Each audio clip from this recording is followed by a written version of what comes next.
Astaghfirullah. Assalamualaikum warahmatullahi wabarakatuh.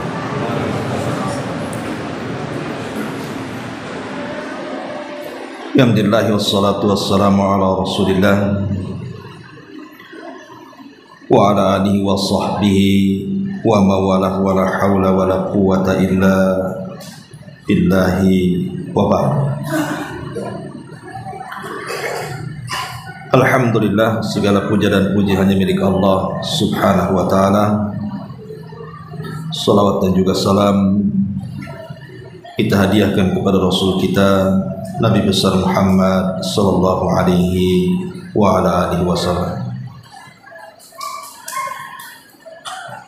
Kita lanjutkan kajian kita, masih membahas Kitab Tauhid,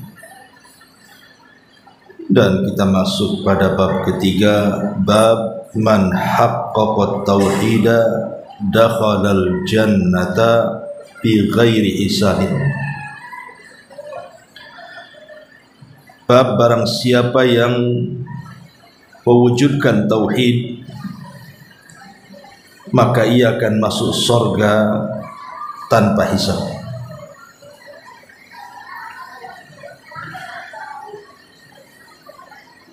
Ma'asyiral muslimin yang dimuliakan Allah subhanahu wa ta'ala. Kemudian pengarang membawakan beberapa dalil dari Al-Quran dan juga sunnah Nabi sallallahu alaihi wasallam. Pertama, Allah subhanahu wa ta'ala berfirman di sini, Inna Ibrahim kana ummatan qanita lillahi hanifan walam yaku minal musyrikin. Sesungguhnya Ibrahim adalah seorang imam yang dapat dijadikan teladan, qanitan, lagi patuh, lillahi, kepada Allah, hanifan, dan yang hanif, dan sekali-kali dia bukan termasuk orang-orang yang mempersekutukan Allah Azza wa Jalla. Kemudian dalil yang kedua, walladzina hum bi rabbihim la yusyrikun, dan orang-orang yang tidak mempersekutukan dengan Rabb mereka sesuatu apapun.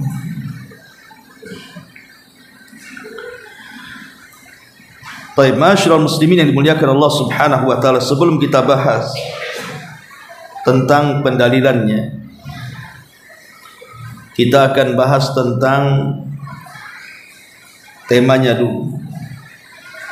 Di sini temanya adalah barang siapa yang mewujudkan tauhid, maka dia akan masuk surga tanpa hisab dan juga adab. Bicara soal hisab, hisab ini secara bahasa adalah perhitungan, dan secara istilah kata ulama, ittila'ullahil ibad ala a'malihi khairan kanat am syarran ala wajhi tafsil qabla al-insirafi min ardil mahsyar. Jadi hisab itu adalah Allah memperlihatkan kepada hamba-hambanya semua amalannya, apakah amalan itu baik ataukah tidak baik, secara rinci sebelum mereka berpaling dari padang mahsyar. Ini makna daripada hisab. Dan Allah subhanahu wa ta'ala berfirman, inna ilaina iyabahum thumma inna alaina hisabah. Sesungguhnya kepada kamilah mereka dikembalikan, dan sesungguhnya atas kamilah hisab-hisab mereka dikembalikan. Ma'asyiral muslimin yang dimuliakan Allah Azza wa Jalla, adapun manusia dengan hisab ini ada 4 kelompok. Manusia dengan hisab ini ada 4 kelompok. Kelompok yang pertama, sebagaimana dalam bab yang kita akan kaji, minhum man yadkhulul jannah min ghairi hisabin wala adab. Jadi ada satu kelompok itu direct masuk surga, tidak ada hisab, tidak ada azab, keluar dari kubur saja langsung masuk surga. Dan ini yang kita akan bahas. Di antaranya adalah hadis Nabi sallallahu alaihi wasallam yang mengatakan,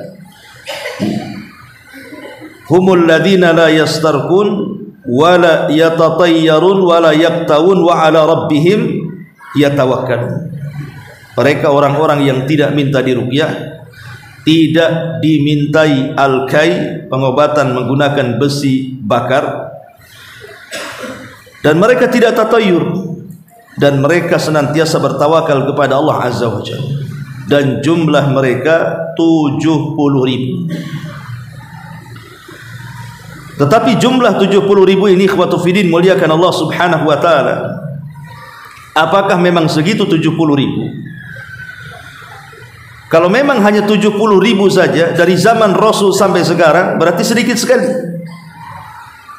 orang yang masuk surga tanpa hisab dan azab itu.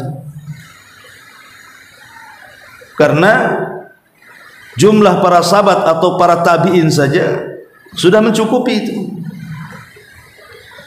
Tetapi ada hadis yang dikeluarkan oleh Imam At-Tirmidzi dan juga Imam Ibnu Majah dan juga Ahmad dalam musnadnya, dan disahihkan oleh Syekh Nasiruddin Al-Albani rahimahullahu taala, di mana Nabi sallallahu alaihi wasallam mengatakan, wa'adani rabbi an yadkhulal jannata min ummati 70,000 bighairi hisabin wala adab, ma kulli alfin 70,000 wa thalathu hasayatin min hasayati rabbi.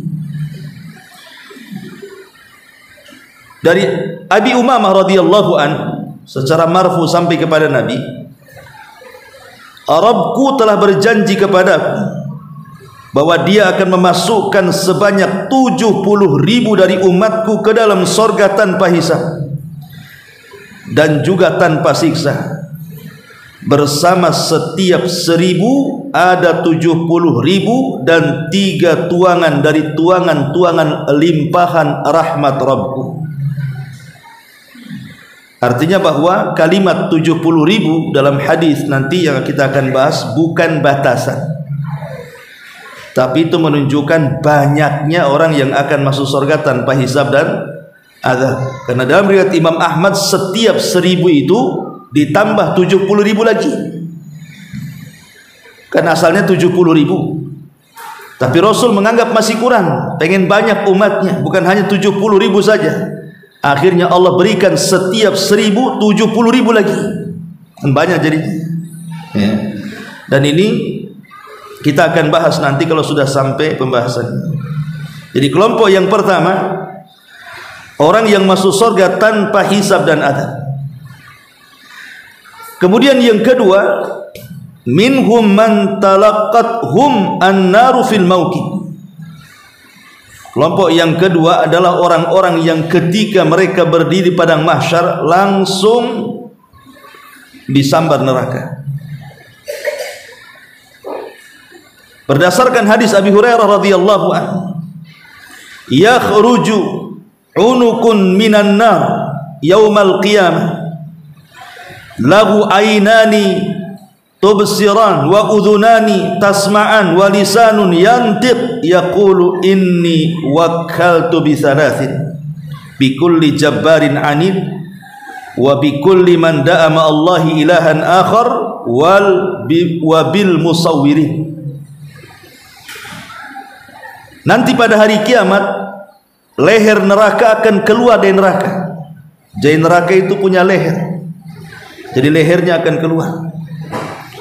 Kemudian kata Nabi SAW, leher itu punya 2 mata yang melihat, punya 2 telinga yang mendengar, dan punya 1 lisan yang akan berbicara.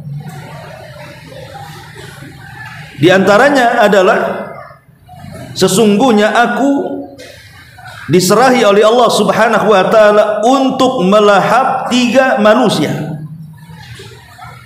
Orang-orang yang sombong lagi congkak, orang-orang yang menyeru bersama Allah Tuhan yang lainnya, dan para penggambar makhluk-makhluk yang bernyawa. Jadi ada orang-orang yang sedang berdiri di mauqif di padang mahsyar, tiba-tiba disambar oleh neraka, karena dengan lehernya keluar dan disambar, dimasukkan ke neraka. Kemudian yang ketiga, orang-orang yang mereka ditampakkan amalannya, tetapi mereka mendapatkan hisab yang mudah. Hanya ditampakkan saja, kemudian dihisab dengan hisab yang mudah. Kemudian yang keempat, orang-orang yang berdebat dengan Allah, dan mereka adalah orang-orang yang kemudian diberikan hisab yang sulit. Ma'asyiral muslimin yang dimuliakan Allah Azza wa Jalla. Tetapi secara umum di akhirat itu manusia terbagi menjadi 3 secara umumnya. Pertama, orang yang masuk surga tanpa hisab dan azab. Kemudian yang kedua, orang-orang yang mereka masuk surga tetapi dengan hisab dulu. Dengan hisab dulu artinya hisabnya mudah, sehingga mereka pun masuk surga tanpa harus masuk neraka. Kemudian yang ketiga, mereka masuk surga tetapi dengan hisab, tapi karena hisabnya sulit maka mereka harus masuk neraka dulu. Kemudian setelah bersih dosanya baru dimasukkan ke dalam surga. Itulah secara ringkas tentang kelompok-kelompok pada hari kiamat di hadapan hisab. Ma'asyiral muslimin yang dimuliakan Allah Subhanahu wa taala. Lalu apa isi daripada hisab itu? Hisab itu kan diambil daripada catatan yang dicatat oleh para malaikat. Apa saja isi catatan yang akan dipertanggungjawabkan kita di hadapan Allah Subhanahu wa taala? Pertama, isi catatan yang akan dipertanggungjawabkan dan dihisab oleh Allah itu adalah catatan amal saleh kita. Catatan amal saleh kita. Dan ini berdasarkan surah Al-Zalzalah ayat 6-8. Yauma idzi yasdurun nasu ashtatan liyurau a'malahum. Pada hari itu manusia akan keluar dari kubur-kubur mereka dalam berbagai macam bentuk agar Allah melihat amal-amal mereka. Berarti yang dipertanggungjawabkan dan yang akan dihisab itu pertama amal saleh kita. Yang kedua, al-ma'asi allati irtakabaha al-'abdu. Catatan-catatan kemaksiatan yang dilakukan hamba di dunia. Dan ini berdasarkan surah Al-Hijr ayat 93. Fa wa rabbika lanas'alannahum ajma'in amma kanu ya'malun. Maka demi Rabbmu kami akan bertanya kepada mereka semua atas apa yang mereka lakukan dari perbuatan maksiat yang mereka lakukan di dunia. Dan yang ketiga, tentang nikmat-nikmat yang Allah berikan kepada kita, nanti akan ditanya juga. Dan ini berdasarkan surah At-Takatsur ayat 6-8, di mana Allah mengatakan tsumma latus'alunna yauma idzin 'anin na'im. Sungguh kalian akan ditanya pada hari itu tentang nikmat yang Allah berikan kepada kalian. Berarti di sini ada 3 perkara. Pertama, amal soleh, salat kita, puasa kita, haji kita, dan begitu seterusnya. Yang kedua, maksiat. Mungkin kita bermaksiat kepada Allah Azza wa Jalla, meninggalkan salat, tidak mau bayar zakat, tidak mau haji, berghibah, berdusta, dan begitu seterusnya. Ataupun nikmat.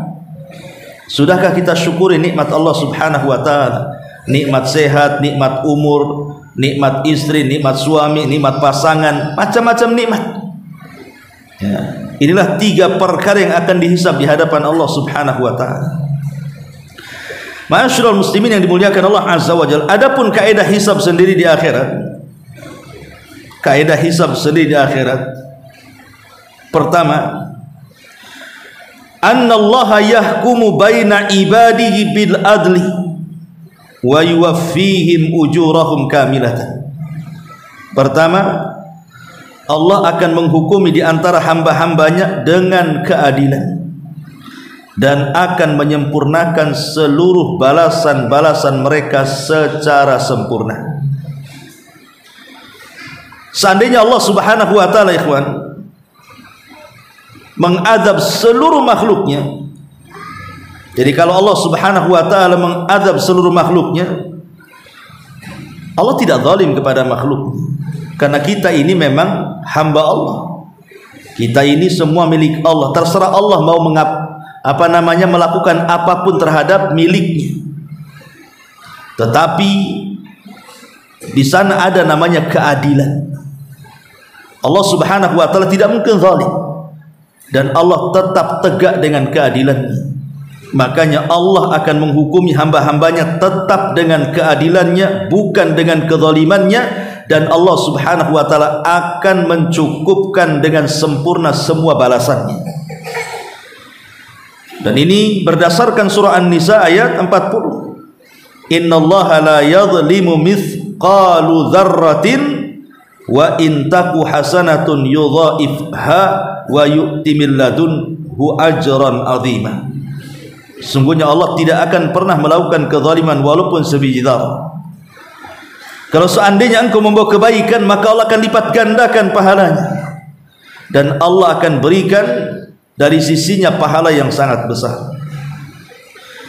Kemudian yang kedua, yujazillahu ibadahu bi'amalihim wa la ya'khudhu ahadan bijarirati ghairihi. Allah akan membalas hamba-hambanya berdasarkan amal mereka saja, dan tidak mungkin seseorang itu mengambil kesalahan dan dosa orang lain. Jadi yang akan dibalas itu yang kita lakukan saja, yang akan dihisab itu apa yang kita lakukan saja, dan kita tidak menanggung dosa orang lain. Di mana Allah Subhanahu wa taala mengatakan, wa allaisa lil insan illa ma sa'ah, dan tidaklah manusia itu akan dibalas kecuali apa yang ia usahakan saja. Wala taziru waziratun wizra ukhra, masing-masing akan membawa dosa dan orang tidak mungkin memikul dosa orang lain. Kemudian yang ketiga, ittila'ul ibad ala ma fa'aluhu fid dunya, di mana Allah Subhanahu wa taala akan terus memantau apapun pergerakan ataupun perbuatan yang dilakukan hamba-hambanya, dan semua ada catatannya. Semua ada catatannya. Baik perbuatan kita atau ucapan kita, baik ucapan kita mengandung dosa, mengandung pahala, atau tidak mengandung dua-duanya, semua dicatat. Baik perbuatan kita mengandung dosa, perbuatan kita tidak mengandung dosa, perbuatan kita mengandung pahala, semua dicatat dan ada catatannya dengan lengkap. Ma'asyiral muslimin yang dimuliakan Allah Azza wa Jalla. Kemudian yang keempat, yudha'ifullahu alhasanat duna sayyi'ah. Allah Subhanahu wa taala akan melipat gandakan kebaikan, tapi Allah tidak akan melipat gandakan keburukan. Dan itu bentuk rahmat dari Allah Azza wa Jalla. Kemudian yang kelima, tabdilus sayyiati taibin alhasanat, dan Allah akan mengganti keburukan-keburukan orang-orang yang bertobat dengan kebaikan. Kemudian yang keenam, iqamatus syuhud alladzina yashhaduna 'alal khalqi bima amil, akan ditegakkan saksi-saksi yang akan bersaksi di hadapan makhluk terhadap apa yang mereka kerjakan. Itulah di antara kaidah-kaidah hisab. Adapun kondisi orang dihisab itu, ikhwan, sangat menakutkan sekali. Dan ini berdasarkan firman Allah Azza wa Jalla surah Al-Kahfi ayat 48-49. Wa uridu ala rabbika saffan laqad ji'tumuna kama khalaqnakum awwala marrah bal za'antum alla naj'ala lakum mau'idah wa wudi'al kitabu fataral mujrimina mushfikina mimma fihi wa yaqulun ya wailatana ma li hadzal kitab la yughadiru saghiratan wala kabiratan illa ahsaha wa wajadu ma amilu hadiran wala yadlim rabbuka ahada. Dan mereka akan dibawa ke hadapan Allah dengan berbaris. Kemudian Allah berfirman, sesungguhnya kamu datang kepada kami sebagaimana kami menciptakan kamu pada pertama kali. Bahkan kamu menganggap kami tidak akan menetapkan bagimu waktu berbangkit untuk memenuhi perjanjiannya. Lalu diletakkanlah kitab catatan amal itu. Lalu engkau akan melihat orang-orang yang berdosa, mereka ketakutan terhadap apa yang tertulis di dalam kitab tersebut. Dan mereka berkata, betapa celakanya kami. Kitab apa ini? Tidak ada yang tertinggal, yang kecil, yang besar, melainkan tercatat semuanya. Dan mereka dapati semua apa yang telah mereka kerjakan tertulis dalam kitab tersebut. Dan Tuhanmu tidak menzalimi seorang hamba siapapun dari hamba-hambanya. Lihat bagaimana kondisi menakutkan saat dihisab. Orang ketakutan. Ya.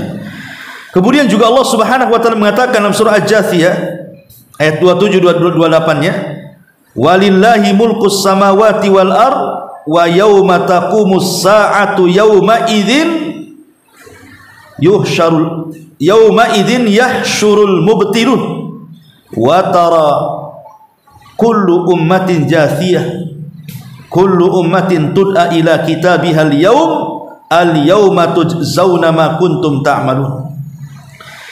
Dan milik Allah lah kerajaan langit dan bumi. Dan pada hari terjadinya kiamat akan rugilah pada hari itu orang-orang yang mengerjakan kebatilan. Dan pada hari itu engkau akan melihat setiap umat berlutut, setiap umat dipanggil untuk melihat catatan amalnya. Dan pada hari itu kamu akan diberikan balasan atas apa yang telah kalian kerjakan. Dari dua ayat ini kita tahu bahwa proses hisab ini sangat mengerikan, membuat berdebar, was-was, ketakutan, takut dengan catatannya, dan begitu seterusnya. Jadi bukan perkara yang mudah ketika seorang dihisab itu. Karena juga Allah mengatakan, wa tarannas sukara wa ma hum bisukara walakin adzaballahi syadid. Kau lihat manusia mabuk padahal mereka tidak mabuk, tapi yang membuat mabuk itu adalah karena azab Allah yang sangat pedih sekali. Ma'asyiral muslimin yang dimuliakan Allah Azza wa Jalla, adapun bicara soal hisab macam-macamnya. Hisab ini ada dua. Ya, hisab ini ada dua. Hisab yang pertama yang disebut dengan al-hisab al-yasir, hisab yang mudah. Apa hisab yang mudah itu? Disebutkan oleh para ulama, hisab mudah itu artinya hisabu ardhin. Hisabu ardhin. Hisabnya ard. Ard itu hanya ditampakkan catatan amal kita di hadapan kita, kemudian disuruhnya kita mengakui, itu saja. Jadi Allah akan mendatangkan catatan kita, kemudian kita melihatnya. Kemudian Allah akan membacakannya dan kita mengakuinya. Itu namanya al-ardu. Inilah hisab yang mudah namanya. Dan ini khusus bagi orang yang beriman, di mana akan dipertanyakan dari amalannya, dari ilmunya, dari nikmatnya. Kemudian hamba itu akan menjawab dan tidak akan menutupi apapun yang ada dalam catatannya. Dan dia akan betul-betul senang ketika menjawabnya. Lah itu disebut juga hisab yang mudah, itu disebut al-ardu namanya. Ard ya, gitu ya. Dalam bahasa ilmu akidah namanya al-ardu. Dan tidak terjadi perdebatan. Ingat, tidak terjadi perdebatan. Kalau sudah sampai terjadi perdebatan, nanti sulit tuh hisabnya. Dia hanya disuruh ngakui saja. Umpamanya antum anda datangkan, kemudian saya sebutkan kesalahan antum semuanya. Kemudian antum hanya mengatakan, oh iya Ustaz, oh iya saya salah, iya Ustaz saya salah. Begitu saja. Hanya disuruh mengakui saja. Lah itu disebut hisab yang mudah. Disebutkan di dalam Sahih Bukhari dan Muslim dari Ibnu Umar radhiyallahu anhuma, aku mendengar Nabi sallallahu alaihi wasallam bersabda, Allah berfirman, Nabi SAW bersabda, innallaha yudnil mu'min fayadau alaihi kanafahu wa yasturuhu fayaqulu ata'rifu dzamba kadza ata'rifu dzamba kadza fayaqulu na'am ay rabb hatta idza qarrarahu bidzunubihi wa ra'a fi nafsihi annahu halak qala satartuha 'alaika fid dunya wa ana aghfiruha al-yawm fayu'ta kitaba hasanatihi ammal kafir wal munafiqun fayaqulul ashhad haula'i alladhina kadzdzabu 'ala rabbihim ala la'natullahi 'alal zalimin. Sesungguhnya Allah Subhanahu wa taala nanti pada hari kiamat akan mendekatkan seorang mukmin lalu meletakkan penghalang dan penutupnya. Jadi di padang mahsyar itu kan ramai orang. Mulai dari orang yang pertama kali hidup sampai yang terakhir mati kan berapa jumlahnya? Ya. Lah kita ini dihadapkan di hadapan semua orang, kemudian oleh Allah Subhanahu wa taala disingkap semua aib kita di hadapan manusia. Apa enggak malu? Di dunia saja seandainya seseorang kemudian tersingkap aibnya, terkadang malu kan? Ini akan tersingkap di halayak manusia ramai, bayangkan. Tapi Allah Subhanahu wa taala bagi yang ditakdirkan hisabnya mudah, Allah kasih penutup. Apabila ketika Allah bertanya kepada kita soal dosa-dosa kita, orang tidak tahu. Padahal sedang dihisab di hadapan manusia, tapi Allah tutup tuh antara pandangan manusia dengan kita. Kemudian Allah Subhanahu wa taala akan bertanya, tahukah engkau dosa ini? Dia mengatakan, iya wahai Rabb. Tahukah engkau dosa itu? Dia mengatakan, iya wahai Rabb. Tahukah dosa ini? Tahukah dosa itu? Dia hanya mengatakan, iya wahai Rabb, iya wahai Rabb. Jadi hanya mengakui saja.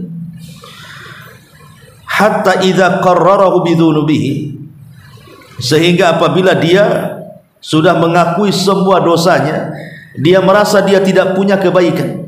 Saking banyaknya dosa yang disebutkan Allah dan yang harus diakui dia, dan dia merasa pasti dia akan hancur. Tiba-tiba Allah Subhanahu wa taala mengatakan, satartuha 'alaika fid dunya wa ghafartu lakal yauma. Wahai hambaku, dulu di dunia kau berbuat dosa, ku tutupi aib. Sekarang di akhirat ku ampuni dosa-dosamu. Apa enggak enak? Di dunia berbuat dosa ditutup aibnya dari manusia, di akhirat pula ditutup dari manusia dan diampuni pula dosa-dosanya. Ini namanya hisab yang mudah. Tidak ada perdebatan sama sekali. Dan ini hisab yang paling cepat. Tetapi ada jenis hisab yang kedua yang disebut dengan hisab al-asir namanya. Hisab sulit. Lah hisab sulit ini kalau diiringi dengan perdebatan. Dia mengatakan kamu melakukan dosa ini, dia mengatakan tidak. Kamu melakukan dosa itu, tidak. Kamu melakukan dosa ini, enggak. Ketika dia kemudian mendebat seperti itu, maka datanglah saksi-saksi bahwa kita ini melakukannya. Kalau sudah datang saksi, kira-kira apa yang harus kita pertanggungjawabkan? Dibongkarlah aib kita. Ada sebuah hadis yang dikeluarkan Imam Muslim, saya baca hadis. Fawalladhi nafsi biyadi la tudharuna fi ru'yati rabbikum illa kama tudharuna fi ru'yati ahadihima. Qala fayalqal abda fayaqul ya fulan alam ukrimuka wa usawwiduka wa uzawwijuka wa usakhiru lakal khayla wal ibila wa adarka tarsa wa tarbah. Fayaqulu bala. Qala fayaqulu afadhananta annaka mulaki? Fayaqulu la. fayaqulu fa inni ansaka kama nasitani, thumma yalqa ats-tsalits fayaqulu lahu misla dzalik, fayaqulu ya rabbi amantu bika wa bi kitabika wa bi rasulika wa shallaitu wa sumtu wa tasaddaqtu wa yuthni bi khairin mastata'a, fayaqulu ha huna idzan, qala thumma yuqalu lahu al-an nab'atsu syahidana 'alaika, wa yatafakkaru fi nafsihi man dzal ladzi yashhadu alayya, fayukhtamu ala fihi wa yuqalu li fakhidhihi wa lahmihi wa idhamihi antiqi, fatantiku fakhiduhu wa lahmu wa idhamu bi amalihi, wa dzalika liyu'dhira min nafsihi, wa dzalikal munafiq wa dzalikal ladzi yaskhatullahu alaihi. Kata Nabi sallallahu alaihi wasallam, demi Allah, demi yang jiwaku berada di tangannya, kalian tidak akan kesulitan melihat Rabb kalian kecuali sebagaimana kalian melihat salah satu dari keduanya. Maksudnya kalau tidak melihat matahari ataupun bulan. Apa kita kalau melihat matahari bulan kesulitan? Kan tidak. Begitulah kalau kita melihat Rabb kita kelak pada hari kiamat. Kemudian Allah Subhanahu wa taala bertemu dengan seorang hamba, akan datangkan kepada Allah seorang hamba. Kemudian Allah berfirman kepada hamba ini, hei fulan, bukankah aku di dunia telah memuliakanmu, meninggikanmu, memberikan pasangan untukmu, memudahkan kamu menggunakan kuda dan unta, membiarkan kamu berkuasa dan bertindak sesukamu? Maka hamba ini mengatakan, iya ya Rabb, iya, aku akui itu semua. Kemudian Allah berkata lagi, apakah kamu yakin akan berjumpa denganku ketika di dunia? Dia mengatakan tidak yakin ya Rabb. Maka Allah mengatakan, sebagaimana engkau tidak yakin akan berjumpa dengan aku, maka aku pun akan melupakanmu sekarang. Kemudian Allah Subhanahu wa taala berjumpa dengan orang yang lain, kemudian bertanya dengan pertanyaan yang sama. Ditanya soal nikmat tadi, bukankah aku sudah memuliakanmu, meninggikanmu, memberikan pasangan untuk memudahkan kamu menggunakan kuda unta, membiarkan kamu berkuasa dan bertindak sesukamu, dan begitu seterusnya? Maka dia pun menjawab, iya wahai Rabb, betul itu semuanya.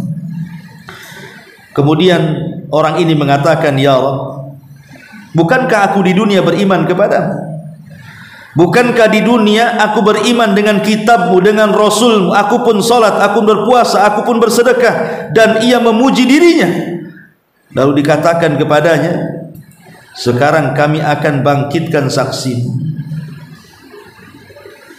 Jadi orang ini ketika ditanya soal nikmat oleh Allah Azza wa Jalla, kemudian dia membela diri dan mengatakan, ya betul engkau sudah memuliakan aku, sudah memberikan ini ya Rabb, tetapi ya Rabb, jangan salah, aku juga beriman denganmu, dengan kitabmu, aku sholat, aku puasa, aku zakat, aku ini, aku. Dan dia memuji dirinya.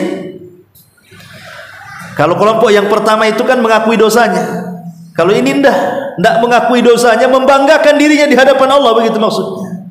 Terjadi perdebatan di sini.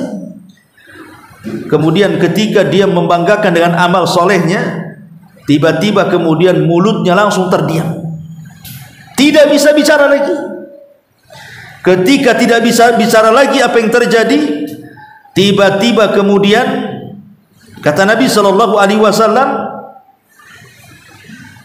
fayukhtamu ala fihi, maka dikunci mulutnya, fayuqalu, dan akan dikatakan kepada pahanya, kepada dagingnya, kepada tulangnya, kepada kulitnya. Dan Allah mengatakan, bicaralah, hei paha, hei daging, tulang, kulit, bicara kalian. Maka tiba-tiba kemudian semuanya bicara dan mulut pun terkunci. Disitulah Allah Subhanahu wa taala katakan, yauma nakhtimu ala afwahihim wa tukallimuna aydihim wa tashhadu arjuluhum. Pada hari di mana lisan terkunci, tangan bicara, kaki pula menjadi saksi. Lah ini disebut hisab yang sulit. Hisab yang sulit itu adalah hisab yang kalau sudah terjadi perdebatan antara kita dengan Allah Subhanahu wa taala, kata Rasul, man nukisha udzib, barang siapa yang didebat dan terjadi perdebatan, alamat dia akan disiksa di hadapan Allah Subhanahu wa taala. Ma'asyiral muslimin yang dimuliakan Allah Azza wa Jalla, adapun orang yang pertama kali dihisab, mereka adalah umat Nabi sallallahu alaihi wasallam. Nahnul akhirun as-sabiquna yaumal qiyamah. Kita memang umat yang terakhir, tapi yang awal-awal dihisab. Jadi umat yang awal dihisab kita umat Islam, walaupun datang terakhir. Adapun yang akan dihisab bagi seorang muslim yang pertama kali, kalau hak kita dengan Allah adalah salat. Sebagaimana Nabi SAW mengatakan bahwa awal ma yuhasabu bihil abdu yaumal qiyamah as-salatu, yang pertama kali dihisab pada hari kiamat salat dulu. Itu kalau kita dengan Allah. Tapi kalau kita dengan hamba-hamba Allah, yang pertama kali dihisab adalah soal urusan darah, pembunuhan. Ya, karena ada hadis yang mengatakan awal ma yuhasabu bihil abdu yaumal qiyamati fid dima. Awal yang pertama kali dihisab pada hari kiamat adalah urusan darah. Sehingga kemudian kalau ada yang bertanya, lah hadis yang pertama awal yang pertama dihisab salat, hadis yang kedua awal yang pertama dihisab urusan darah, yang mana satu sebenarnya yang benar? Maka ulama merinci, adapun hak Allah berarti urusan salat, adapun hak hamba berarti urusan darah. Jadi kalau ke atas hisab yang pertama kali salat, kalau sesama hamba ke bawah berarti hisab yang pertama kali urusan darah. Dan ma'asyiral muslimin yang dimuliakan Allah Azza wa Jalla, bahwa bukan hanya urusan darah saja yang akan ditanyakan itu. Yang akan ditanyakan juga sebagaimana hadis Nabi sallallahu alaihi wasallam, la tazulu qadama abdin yaumal qiyamati hatta yus'al an arbah. Tidak bergeser kaki anak Adam pada hari kiamat sebelum ditanya 4 perkara. Jadi ini pun yang akan dihisab adalah 4 perkara. Pertama, umurnya, kemana kalian habiskan. Yang kedua, masa mudanya, kemana kalian lampiaskan. Kemudian tentang ilmunya, sudahkah diamalkan. Kemudian tentang hartanya, dari mana kau dapati, kemana pula kau belanjakan. Ini juga bagian yang akan dihisab. Termasuk juga yang akan dihisab adalah berdasarkan surah Isra ayat 36, wala taqfu ma laysa laka bihi ilmun innas sam'a wal basar wal fuad kullu ulaika kana anhu mas'ula. Janganlah kalian bicara tanpa ilmu, karena pendengaran, penglihatan, hati semua akan ditanya. Jadi yang akan dihisab juga adalah telinga kita, selama ini mendengar apa, semua akan dihisab. Kemudian mata kita selama ini melihat apa saja yang kita lihat sehari-hari itu, semua akan dihisab. Termasuk juga hati kita. Hati kita ini mikirin apa aja setiap harinya, mikirin yang baik atau mikirin yang tidak baik, semuanya akan dihisab.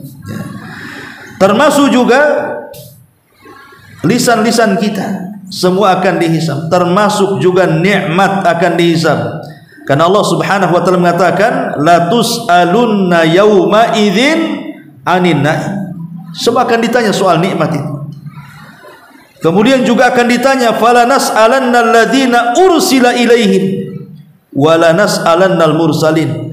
Juga akan ditanya soal rasul yang diutus kepada kita. Jadi rasul-rasul yang diutus kepada kita akan ditanya.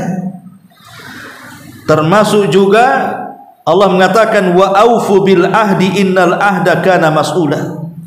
Maka laksanakanlah, penuhilah janji-janji kalian, karena janji-janji itu akan ditanya. Termasuk amanah.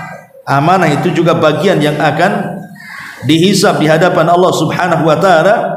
Termasuk juga fa wa rabbika lanas'alannahum ajmain amma kanu ya'malun. Semua maksiat yang kita lakukan, semua amal soleh yang kita lakukan, semua nikmat yang Allah anugerahkan, semua akan menjadi catatan dan hisab di hadapan Allah Subhanahu wa ta'ala.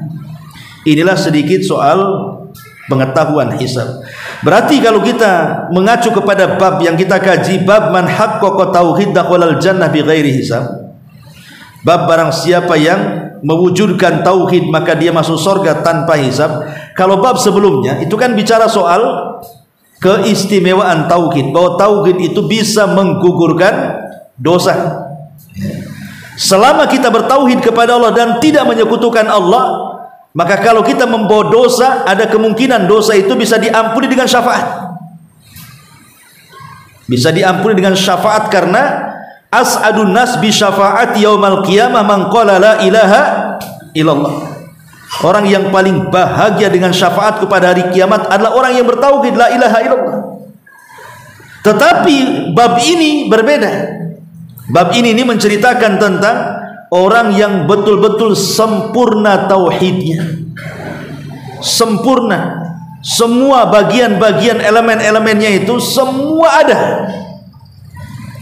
Makanya kemudian sebagai imbalannya mereka akan dimasukkan surga tanpa hisab dan azab, karena kesempurnaan tauhid mereka. Karena sempurnanya tauhid mereka, imbalannya adalah mereka masuk surga tanpa hisab dan azab. Direct masuk surga, keluar dari kubur saja mereka tidak ikut berdiri padang mahsyar. Karena orang-orang yang berdiri padang mahsyar itu mereka hendak melakukan proses yang disebut dengan proses hisab. Ya, ada hisab yang mudah, ada hisab yang sulit. Tapi ini kan tidak perlu, direct saja masuk surga. Ya, biidznillah, dengan izin Allah Subhanahu wa taala. Baik. Kemudian di sini mu'alif rahimahullahu taala memberikan satu dalil di awal-awal. Inna Ibrahim kana ummatan. Sesungguhnya Ibrahim ini kana ummatan. Dia adalah ummah qanita lillah, yang sangat-sangat taat kepada Allah, hanifan, sangat-sangat lurus, artinya tidak melakukan kesyirikan, walam yaku minal musyrikin. Makanya Allah tafsirkan ayat setelahnya kalimat hanif, dia bukan termasuk orang-orang yang mempersekutukan Allah Azza wa Jalla. Kenapa mu'alif rahimahullahu ta'ala menyertakan dalil tentang Ibrahim alaihi salatu wassalam? Karena Nabi Ibrahim alaihi salatu wassalam itu dikenal bagaimana perjuangan dia tentang menegakkan tauhid. Maka dicontohkan Nabi Ibrahim. Ya, coba bayangkan sejak kecil bagaimana Ibrahim itu di masa remaja sudah menumbangkan berhala-berhala Namrud. Kemudian akhirnya badannya diserahkan untuk dibakar karena Allah Subhanahu wa taala, dan dia pun tawakal. Kemudian diberikan ujian untuk memisahkan anaknya yang selama ini ditunggu-tunggunya karena perintah Allah, dibawanya ke negeri Arab.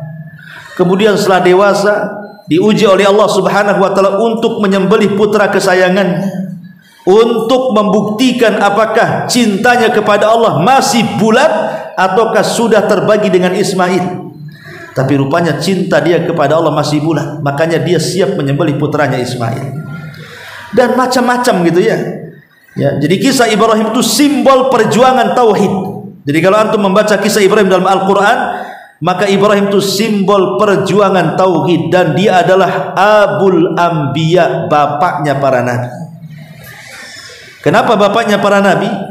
Karena setelah diutusnya Nabi sallallahu alaihi wasallam, diutusnya Nabi Ibrahim alaihi salatu wasallam, maka seluruh para nabi setelahnya tidak mungkin tidak kecuali harus jalurnya sampai kepada Ibrahim.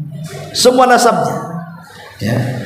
Baik nasabnya dari Ishak, kemudian melahirkan Yakub, melahirkan Yusuf, melahirkan Musa, melahirkan Isa, Yahya, Zakaria, dan banyak nabi-nabi Bani Israel, atau dari arah Ismail yang kemudian melahirkan Nabi kita Muhammad sallallahu alaihi wasallam.